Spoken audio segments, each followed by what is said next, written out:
Back to my YouTube channel 555 angel tarot love reading മലയാളത്തിലേക്ക് എല്ലാവർക്കും സ്വാഗതം. ഇത് നമ്മളുടെ മൂന്നാമത്തെ ചാനലാണ്.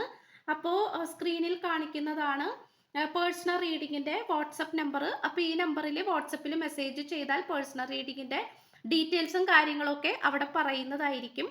ഓക്കെ, സോ പേഴ്സണൽ റീഡിങ്ങിന് പേയ്മെൻ്റ് ഉണ്ട്, ഫ്രീ റീഡിംഗ് അല്ല ചെയ്യുന്നത്. അപ്പോൾ ഇന്നത്തെ ടോപ്പിക്കിലേക്ക് കടക്കാം.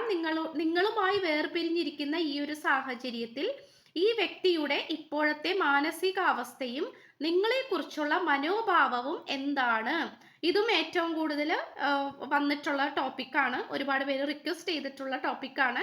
അപ്പോൾ നിങ്ങളുമായിട്ട് വേർപിരിഞ്ഞിരിക്കുന്ന ഈ ഒരു സാഹചര്യത്തിൽ ഈ വ്യക്തിയുടെ ഇപ്പോഴത്തെ മാനസികാവസ്ഥയും നിങ്ങളെക്കുറിച്ചുള്ള മനോഭാവവും എന്താണ്? അപ്പൊ തീർത്തും നമുക്ക് ഇവിടെ ഒരു സെപ്പറേഷൻ പീരീഡ് തന്നെയാണ് കാണിക്കുന്നത്. അതിപ്പോ നോ കോണ്ടാക്ട് ആയിരിക്കാം, അല്ലെങ്കിൽ ഇപ്പോൾ നിങ്ങൾ സംസാരിക്കുന്നുണ്ടെങ്കിൽ പോലും അതിനൊരു ക്ലാരിറ്റി കിട്ടാത്ത അവസ്ഥ. മേ ബി നിങ്ങൾ രണ്ടുപേരും ഗുഡ് മോർണിംഗ് പറയാനും ഗുഡ് നൈറ്റ് പറയാനും ആയിരിക്കും നിൽക്കുന്നത്.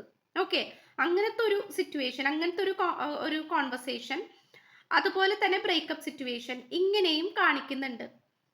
ഓക്കെ, അപ്പോൾ ഇത്രയും കാര്യങ്ങളാണ് നമുക്ക് എന്താ പറയാ പ്രധാനമായിട്ട് ഈ ഒരു സിറ്റുവേഷനിൽ പോയിക്കൊണ്ടിരിക്കുന്ന ആൾക്കാർക്കായിരിക്കും ഈ ഒരു റീഡിങ് കൂടുതൽ റീസണേറ്റ് ആവുന്നത്. ഓക്കെ, സോ നമുക്കിപ്പോൾ കംപ്ലീറ്റ്ലി ഇപ്പോൾ പറയാനാണെങ്കിൽ തീർച്ചയായിട്ടും ഈ പേഴ്സൺ ഒരിക്കലും നിങ്ങളെ വിട്ട് പിരിഞ്ഞു പോകില്ല. ഓക്കെ, അതായത് കംപ്ലീറ്റ് ആയിട്ട് ഇപ്പോൾ ഒരു ബ്രേക്കപ്പ് ആയിരിക്കാം. ഓക്കെ, ഇപ്പോൾ നിങ്ങളുടെ സിറ്റുവേഷൻ നിങ്ങൾക്ക് ഏറ്റവും വലുത് തന്നെയാണ്, അത് വിഷമം തന്നെയാണ്, സമ്മതിച്ചു. പക്ഷേ അത് എത്രത്തോളം ഈ പേഴ്സൺ അകന്നു പോയാലും നിങ്ങളിൽ നിന്നും കംപ്ലീറ്റ് ആയിട്ട് നിങ്ങളുടെ ലൈഫിൽ നിന്നും ഈ പേഴ്സൺ പോവില്ല. കാരണം അങ്ങനെ പോകാനായിട്ട് ഈ പേഴ്സണെ കൊണ്ട് സാധിക്കില്ല. കാരണം ഇവിടെ പലതരത്തിലുള്ള നെഗറ്റീവ് ആയിട്ടുള്ള സിറ്റുവേഷൻസ് കൊണ്ട് മാത്രമാണ് ഈ പേഴ്സൺ അങ്ങനെ ചെയ്യുന്നത്. അറിഞ്ഞുകൊണ്ടല്ല നിങ്ങളായിട്ട് നോ കോണ്ടാക്റ്റിൽ വന്നിട്ടുള്ളതും, അല്ലെങ്കിൽ നിങ്ങളോട് ഗുഡ് ബൈ പറഞ്ഞു ബ്രേക്കപ്പ് പറഞ്ഞു പോയിട്ടുള്ളതും. നിങ്ങൾ വിചാരിക്കുന്നുണ്ടാകാം ഈ പേഴ്സണ് സ്വന്തമായിട്ട് തീരുമാനം എടുക്കാനുള്ള കഴിവില്ലാത്ത വ്യക്തിയാണ്, അല്ലെങ്കിൽ ഇപ്പൊ കണ്ടില്ലേ ഇപ്പൊ ഇങ്ങനെ പ്രശ്നങ്ങളൊക്കെ വന്നപ്പോൾ എന്നെ ഒറ്റപ്പെടുത്തിയിട്ട് ഇട്ടു പോയി, അല്ലെങ്കിൽ നോ കോണ്ടാക്റ്റ് ആയി, ഇപ്പൊ മര്യാദക്ക് സംസാരിക്കുന്ന പോലും ഇല്ല, അല്ലെങ്കിൽ വേറെ ആളുടെ കൂടെ പോയി. ആക്ച്വലി അതൊന്നുമല്ല, ഈ വ്യക്തിയുടെ സിറ്റുവേഷൻ അതായത് കൊണ്ടാണ് ഈ പേഴ്സൺ അങ്ങനെ ചെയ്യേണ്ടി വരുന്നത്. അതുപോലെ ഇവിടെ കുറച്ച് വിരഹ ദുഃഖത്തിന് ശേഷം മാത്രമേ നിങ്ങൾക്ക് സന്തോഷം വരികയുള്ളൂ.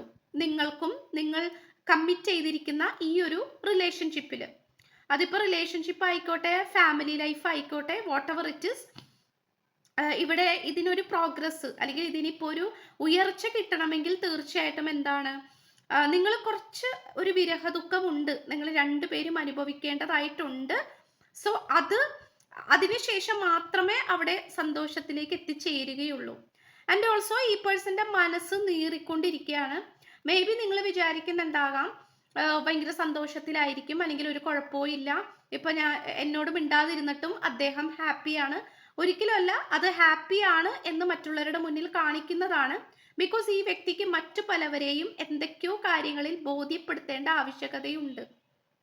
ഓക്കെ, അത് വീട്ടുകാരെ ആയിരിക്കാം, അല്ലെങ്കിൽ ഈ പേഴ്സന് വേറൊരു കുടുംബം ഫാമിലി ഉണ്ടെങ്കിൽ ആ കുടുംബത്തിലുള്ളവരായിരിക്കാം, അല്ലെങ്കിൽ ഈ പേഴ്സൺ ആരുടെയൊക്കെയോ ആശ്രയിച്ച് നിൽക്കേണ്ട ഒരു സിറ്റുവേഷൻ ആയിട്ടൊക്കെ കാണിക്കുന്നുണ്ട്. സോ അവർക്ക് മുന്നിൽ ഹാപ്പി ആയിട്ട് കാണിക്കേണ്ട ഒരു ബാധ്യത, അല്ലെങ്കിൽ അങ്ങനത്തെ ഒരു സിറ്റുവേഷൻ ഈ വ്യക്തിക്ക് വന്നു പോയിട്ടുണ്ട്. Situation makes the people everything എന്നാണല്ലോ. സാഹചര്യമാണ് ഓരോ വ്യക്തികളെ ഓരോ രീതിയിലാക്കി തീർക്കുന്നത്. അപ്പൊ അതുകൊണ്ട് അങ്ങനത്തെ ഒരു സിറ്റുവേഷൻ ആയിട്ടാണ് കാണിക്കുന്നത്. ആക്ച്വലി ഈ പേഴ്സൺ സന്തോഷത്തിലൊന്നുമല്ല. ആൻഡ് ഓൾസോ എത്രയും പെട്ടെന്ന് ഈ പേഴ്സന്റെ ലൈഫിലേക്ക് നിങ്ങളെ ഇൻവൈറ്റ് ചെയ്യണം എന്ന് ആഗ്രഹിക്കുന്നുണ്ട്. ആൻഡ് ഓൾസോ ഈ വ്യക്തി ഒരിക്കലും നിങ്ങളെ പഴിക്കില്ല, അതായത് നിങ്ങളെ കുറ്റം പറയില്ല. ഓക്കെ, ബിക്കോസ് നിങ്ങളെന്ന് പറയുന്നത് ഈ പേഴ്സന്റെ ഹൃദയത്തിൽ മുറിവുകൾ ഉണ്ടായപ്പോൾ അത് ഉണക്കിയ മരുന്നായിട്ടാണ് ഈ പേഴ്സൺ നിങ്ങളെ കാണുന്നത്. ഓക്കെ, അതായത് ഈ പേഴ്സന്റെ ഒരുപാട് വിഷമങ്ങൾ ഈ പേഴ്സൺ ഉണ്ട് കേട്ടോ. പണ്ടും ഉണ്ട്, നിങ്ങൾ വരുന്നതിന് മുൻപും ഉണ്ട്, ഇപ്പോഴും ഉണ്ട്. ഈ പേഴ്സന്റെ മനസ്സിൽ വന്നിട്ടുള്ള എല്ലാ തരത്തിലുള്ള വേദനകളും മുറിവുകളും ഉണക്കിയ ഒരു മരുന്നായിട്ടാണ് ഈ പേഴ്സൺ നിങ്ങളെ കാണുന്നത് എല്ലാം കൊണ്ടും. അതുകൊണ്ട് തന്നെ ഈ പേഴ്സണെ നന്ദി മാത്രമേ ഉള്ളൂ നിങ്ങളായിട്ടുള്ള കണക്ഷൻ വന്നിട്ടുള്ളതിൽ. ഒരിക്കലും ഈ പേഴ്സൺ അയ്യേ ഇതെനിക്ക് വന്നത് തെറ്റായി പോയല്ലോ, അങ്ങനെ ഒരിക്കലുമില്ല. കാരണം അത്രയും സന്തോഷവും എപ്പോഴും നിങ്ങളായിട്ട് ഒരുമിച്ചാകണം എന്ന് തന്നെയാണ് ഈ പേഴ്സൺ ആഗ്രഹിക്കുന്നത്. ചിലപ്പോൾ നിങ്ങൾ രണ്ടുപേരും കൂടി വിദേശത്തൊക്കെ ആയിരിക്കാം ഒരുമിച്ച് ജീവിക്കുന്നത്. ഇപ്പൊ ഭാര്യ ഭർത്താക്കന്മാരൊക്കെ അല്ലെങ്കിൽ കൂടി നിങ്ങൾ ഒരുമിച്ച് ജീവിക്കുന്നവരായിരിക്കാം വിദേശത്തൊക്കെ. സോ ഈ പേഴ്സൺ മാറി നിൽക്കുന്ന ഒരു സിറ്റുവേഷൻ ഒക്കെ ആയിരിക്കാം. പക്ഷെ നിങ്ങളുടെ അടുത്തേക്ക് തിരിച്ചു വരാതിരിക്കാൻ ഈ പേഴ്സണെ കൊണ്ട് സാധിക്കില്ല. അതായത് തിരിച്ചു വരും, എന്തായാലും ഈ പേഴ്സൺ നിങ്ങളുടെ അടുത്തേക്ക് വരും. ആൻഡ് ഓൾസോ നിങ്ങൾ ഭൂമി ദേവിയെ നന്നായിട്ട് പ്രാർത്ഥിക്കുന്നതൊക്കെ നല്ലതാണ്. ചെരുപ്പിടാതെ മണ്ണിലൊക്കെ നടക്കുന്നത് നല്ലതാണ്. ഓക്കെ, ഭൂമി ദേവിയെ നന്നായിട്ട് പ്രാർത്ഥിക്കാം. അത് പല കാര്യങ്ങൾക്കും പല ദോഷങ്ങളും പോകാനും സന്തോഷങ്ങൾ ലഭിക്കാനും ജീവിതത്തിൽ ഒരു അടിത്തറ ഉണ്ടാകാനൊക്കെ നല്ലതാണ്. ഓക്കെ, എന്തായാലും ഈ പേഴ്സൺ ഒന്നുമില്ല. ഈ പേഴ്സൺ മനസ്സിൽ ഒരുപാട് പോസിറ്റീവായിട്ട് ക്രിയേഷൻസ് ചെയ്യുന്നുണ്ട്.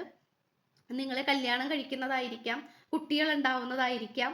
അങ്ങനെയുള്ള പോസിറ്റീവായിട്ടുള്ള കാര്യങ്ങൾ നിങ്ങളെ വെച്ചിട്ട് ഒരുപാട് ഈ പേഴ്സൺ മനസ്സിൽ ഇമാജിനേഷൻ ചെയ്യുന്നുണ്ട്. ഓക്കെ, ക്രിയേഷൻസ് ആണ്, ക്രിയേറ്റിവിറ്റി ചെയ്യുന്നുണ്ട്. അപ്പോൾ അതൊക്കെ നല്ലൊരു പോസിറ്റീവായിട്ടുള്ള കാര്യമാണ്. അതുപോലെ ഈ പേഴ്സൺ നിങ്ങളെ നല്ല രീതിയിൽ അപ്രീസിയേഷൻ ചെയ്യുന്നുണ്ട്. അതായത് കുറേ കാര്യങ്ങളിൽ, അതായത് നിങ്ങളുടെ ഭാഗത്ത് നിന്ന് ഉണ്ടായിട്ടുള്ള കുറേ നല്ല കാര്യങ്ങളോട് ഈ പേഴ്സൺ യോജിക്കുന്നു. ഈ പേഴ്സണ് സന്തോഷമുണ്ട്. അതെല്ലാം ഓർത്ത് ഈ പേഴ്സൺ നിങ്ങളുടെ അടുത്ത് എന്താ പറയാ, താങ്ക് യു പറയാണ്, നന്ദി പറയാണ്. ബിക്കോസ് അതൊക്കെ ചെയ്ത് ചിലപ്പോൾ ഈ പേഴ്സണ് നല്ലൊരു ജോലി പോലും മേടിച്ചു കൊടുത്തത് നിങ്ങളായിരിക്കാം. ഓക്കെ, അങ്ങനത്തെ സിറ്റുവേഷൻസ് ഒക്കെ കാണിക്കുന്നുണ്ട്. എന്തായാലും നിങ്ങളായിട്ട് ഒരുമിച്ച് വന്നം ആ ഒരു സിറ്റുവേഷൻ അല്ലെങ്കിൽ ആ ഒരു മനോഭാവത്തോട് കൂടി തന്നെയാണ് ഈ പേഴ്സൺ നിൽക്കുന്നത്. അതിലൂടെ തന്നെയാണ് ഈ പേഴ്സന്റെ സന്തോഷവും. ഓക്കെ, അല്ലാതെ നോ കോണ്ടാക്ട് സിറ്റുവേഷൻ ആയതുകൊണ്ട് നിങ്ങളെക്കുറിച്ച് മോശം ചിന്തിക്കണം അങ്ങനെയൊന്നുമല്ല. മോശം ചിന്തിക്കുന്ന ആൾക്കാരുണ്ട്. ബട്ട് ഈ ഒരു എനർജിയിൽ നമുക്ക് കംപ്ലീറ്റ്ലി പോസിറ്റിവിറ്റി ആണ് കാണിക്കുന്നത്. ഈ പേഴ്സന്റെ കുറച്ച് love messages. You know me so well. മറ്റാരേക്കാളും ഈ വ്യക്തിയെ നന്നായിട്ട് അറിയാവുന്നത് നിങ്ങൾക്കാണ് എന്ന് ഈ പേഴ്സൺ പറയുന്നുണ്ട്. I am so proud of you and really proud to be your girlfriend. Okay, അപ്പൊ നിങ്ങളുടെ കാമുകനോ കാമുകയോ ആകാൻ സാധിച്ചതിൽ ഏറ്റവും വലിയ അഭിമാനമായിട്ടാണ് ഈ പേഴ്സൺ കാണുന്നത്. പിന്നെ നിങ്ങളുടെ വികാരങ്ങളെയും നിങ്ങളുടെ തീരുമാനങ്ങളെയും ഞാൻ റെസ്പെക്ട് ചെയ്യുന്നു എന്ന് ഈ പേഴ്സൺ പറയുന്നുണ്ട്.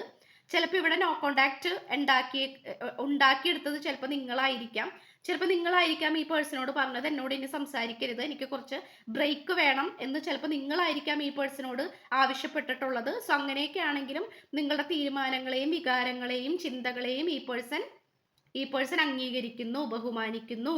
Do you miss me the way I miss you. Okay, അപ്പോൾ ഈ പേഴ്സൺ നന്നായിട്ട് നിങ്ങളെ മിസ് ചെയ്യുന്നുണ്ട്. അതുപോലെ നിങ്ങളും മിസ് ചെയ്യുന്നുണ്ടോ എന്നാണ് ഈ പേഴ്സൺ ചോദിക്കുന്നത്. അപ്പോൾ ഇത്രയാണ് നമുക്ക് കിട്ടിയിട്ടുള്ളത്. ചാനൽ ഇഷ്ടപ്പെട്ട സബ്സ്ക്രൈബ് ചെയ്യുക, ലൈക്ക് ചെയ്യുക, ഷെയർ ചെയ്യുക, സപ്പോർട്ട് ചെയ്യുക, കമൻറ്റ് ചെയ്യുക. സോ പുതിയൊരു വീഡിയോ ആയിട്ട് വരുമ്പോഴത്തേക്കും ബൈ.